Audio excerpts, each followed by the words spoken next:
আসসালামু আলাইকুম, welcome everyone to my YouTube channel online English home tutor. সবাইকে ধন্যবাদ জানিয়ে শুরু করছি আজকে আমার একটি গুরুত্বপূর্ণ লেসন, যেটা হচ্ছে ইংরেজিতে কীভাবে গালাগালি করতে হয়। গালাগাল করা, যাকে আমরা বাংলায় বলি কুবচন বা গালি দেওয়া। তো গালি দেওয়া মোটেই ঠিক নয়, এটা হারাম বা নাজায়েজ। গালাগালের মাধ্যমে কোনো কিছু সমাধান হয় না। তবু আমরা শেখার জন্য এইটা দেখব এবং শিখব যে কীভাবে ইংরেজিতে গালাগাল করতে হয় বা গালি দেওয়া যায়। তো অনেক সময় আমরা সিরিয়াস হয়েও গালাগালি করি অথবা মজা করেও গালি দিয়ে থাকি, যদিও কোনটাই ঠিক না। তো যেমন আমরা অনেক সময় মজা করে বলি, বন্ধুকে বলি যে এরকম করে যে মারবো এখানে, লাশ পড়বে শ্মশানে। কী হবে এটার English? I shall hit you here, your body will fell in the crematorium. Crematorium অর্থ হচ্ছে শ্মশান, যেখানে মরদেহ পোড়ানো হয়। নাম্বার 1, অপদার্থ কোথাকার। আমরা অনেক সময় যে রাগান্বিত হয়ে অথবা মজা করে বলি যে তুই একটা অপদার্থ। আমরা জানি অপদার্থ বলতে এরকম কিছু নাই। তো এর ইংলিশটা কী হবে? What a nonsense. এর অর্থ হচ্ছে অপদার্থ কোথাকার। নাম্বার 2, সব বাজে কথা। অনেক সময় কোনো কথাকে আমরা গুরুত্ব না দিয়ে বলি যে সব বাজে কথা বলেছে, সব আমরা বিশ্বাস করি না। That's all nonsense. ইংলিশটা কী হবে? That's all nonsense. নাম্বার 3, তোমাকে কে ধারে। অনেক সময় আমরা কী করি? ইগনোর করে কাউকে বলি যে তোমাকে কে ধারে বা তোমাকে আমি ধারি না। এর ইংলিশ কী হবে? But who cares you. অথবা আমি তোমাকে ধারি না, এর ইংলিশ কী হবে? I don't care you. Okay.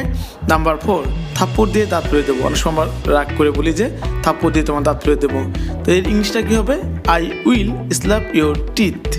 Number 5, তুমি একটা প্রতারক। You are a cheat. অথবা আমরা বলতে পারি you are a cheater. Okay. Number 6, তোমাকে লাথি দিয়ে এখান থেকে বের করে দেবো।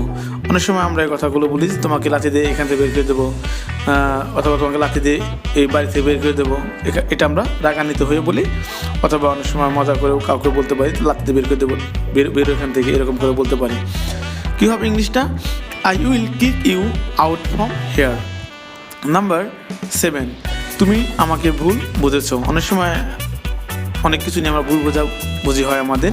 তো সেই ক্ষেত্রে আমরা কি বলি যে you have understood me wrongly, অথবা আমরা বলতে পারি you have misunderstood me. Okay. Number 8, তোমাকে মেরে সোজা করবো, অথবা আমরা বলে থাকি যে তোমাকে মেরে তক্তা বানিয়ে ফেলবো। এই ধরনের ইংলিশে আমরা অনেক সময় কীভাবে বলবো সেটা আমরা কনফিউজ হয়ে যাই। ইংলিশটা হবে I will make you flat by beating. আমি তোমাকে মেরে সোজা করে ফেলবো। নাম্বার 9, আসল কথা বলো। অনেক সময় আমরা যে বিষয়টা জানতে চাই সেই বিষয়টা না বলে অন্য কোনো কথা ঘুরিয়ে পিছিয়ে বলে, কারণ হচ্ছে সেই বিষয়টা এড়িয়ে যেতে চায়। তখন আমরা কী বলি? Come to the point. Number 10, আমি তোমাকে পচা পানিতে ডুবিয়ে দেবো, অথবা আমি তোমাকে পচা পানিতে চুবিয়ে দেবো। এইটার ইংলিশ কী হবে? I will dip you into dirty water. Okay. Number 11, চিন্তা করে কথা বলো। অর্থাৎ অনেক সময় আমরা না চিন্তা করে কথা বলি, অর্থাৎ উল্টাপাল্টা কথা বলে থাকি। সেই ক্ষেত্রে আমরা কি বলতে পারি? যে টক সেন্স, অর্থাৎ চিন্তা করে কথা বলো, তুমি যা বলতেছো এটা হয়তো ঠিক না। আমি তোমাকে দেখে নেব। অনেক সময় আমরা প্রতিশোধ নেওয়ার জন্য হুমকি দিয়ে থাকি যে I will see you my food. আমি তোমাকে দেখে নেব। নাম্বার 13, চোখ নামের কথা বলো। অনেক সময় যে চোখ রাঙান্বিত হয়ে কথা বলে বা চোখ গরম করে কথা বলে, তখন আমরা কি বলি? যে keep your eyes down. Number 14, আঙ্গুল নামে কথা বলো। অর্থাৎ কেউ আঙ্গুল তাক করে বা আঙ্গুল ধরে মুখের সামনে এনে কথা বললে হয়তো মেজাজটা গরম হয়ে যায়। সেক্ষেত্রে আমরা কী বলি? Keep your finger down. অর্থাৎ আঙ্গুল নামিয়ে কথা বলো। এরপরে মুখ সামনে কথা বলো, অর্থাৎ যা বা যেটা বলার যোগ্য না সে কথা সে বলে ফেলতেছে, তখন আমরা এই কথাগুলো বলে থাকি হোল্ড ইউর টাং। মুখ সামলে কথা বলো। নাম্বার 16, সীমা ছাড়িয়ে যেও না। অনেক সময় অনেকে আমরা কী করি? যে আমরা যেটা বলা উচিত না সেটা বলে ফেলতেছি, অর্থাৎ আমরা সীমাটাকে ছাড়িয়ে যাই। তখন ইংলিশটা কি বলবো? Don't cross your limit.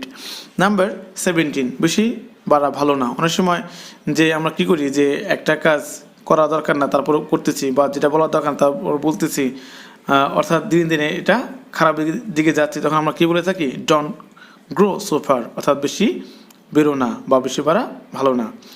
তুমি একটা ভণ্ড। You are a hypocrites. অর্থ হচ্ছে তুমি একটা ভণ্ড। নাম্বার 19, তুই একটা বদমাইশ। আমরা অনেক সময় বলি যে ইউ স্কাউন্ডেল। এর অর্থ হবে কি? তুই একটা বদমাইশ। নাম্বার 20, কত বড় শয়তান রে বাবা। অথবা আমরা বলি যে কত বড় শয়তান, what a big devil. Number 21, আমাকে গালি দিচ্ছ কেন? Why you call me names. Number 22, তুমি কি ঘোড়ার ডিম করছো? অনেক সময় দেখি যে আমি নিজে অনেক কাজ করে ক্লান্ত হয়ে গেছি, তো আমি ছোট্ট একটা কাজ কাউকে দিচ্ছি কিন্তু সে কিছুই করে নাই, তাহলে আমরা কি বলবো যে what the hell are you doing, তো তুমি কি করতেছো বা তুমি কি ঘোড়ার ডিম করতেছো, আমি তো অনেক কিছু করে এসেছি, আমি তোমার পাছায় লাথি মারবো। I will kick your ass, তো আমরা জানি অ্যাস অর্থ হচ্ছে গাধা, তো এখানে এই কিক অ্যাস এর অর্থ হচ্ছে পাছায় লাথি দেওয়া, একটা ফ্রেজ। নাম্বার 24, তুমি কোথাকার কে? অনেক সময় আমরা অবজ্ঞা করে বলি বা ইগনোর করে বলি যে তুমি কোথাকার কে, তুমি কেন সব কথা বলতে যাচ্ছ, তোমার তো এখানে নাক গলানোটা ঠিক হবে না। এক্ষেত্রে আমরা কি বলি যে তুমি কোথাকার কে, ইংলিশটা হবে who the hell are you, who the hell are you. Okay. Number 25, শয়তানের বাচ্চা। অনেক সময় আমরা কি বলি, রাগ করে বলি লোকটা একটা শয়তানের বাচ্চা, অর্থাৎ যে সে একটা ক্রিমিনাল প্রকৃতির লোক বা খারাপ লোক, এই জন্য আমরা কি বলি শয়তানের বাচ্চা, ইয়াং ডেভিল। অথবা আমরা বলতে পারি he is the son of a devil, সে হচ্ছে একটা শয়তানের বাচ্চা। ওকে, এই ছিল আজকে আমার এই লেসনগুলো, আপনারা দেখবেন এবং আয়ত্ত করবেন। এরপর যারা আমার চ্যানেলটি সাবস্ক্রাইব করেছেন তাদের জন্য আমার পক্ষ থেকে আন্তরিক শুভেচ্ছা ও ধন্যবাদ, এবং যারা সাবস্ক্রাইব করেন নাই অবশ্যই চ্যানেলটি সাবস্ক্রাইব করবেন, লাইক কমেন্টস করতে ভুলবেন না এবং আমার পাশে থাকবেন। আল্লাহ হাফেজ।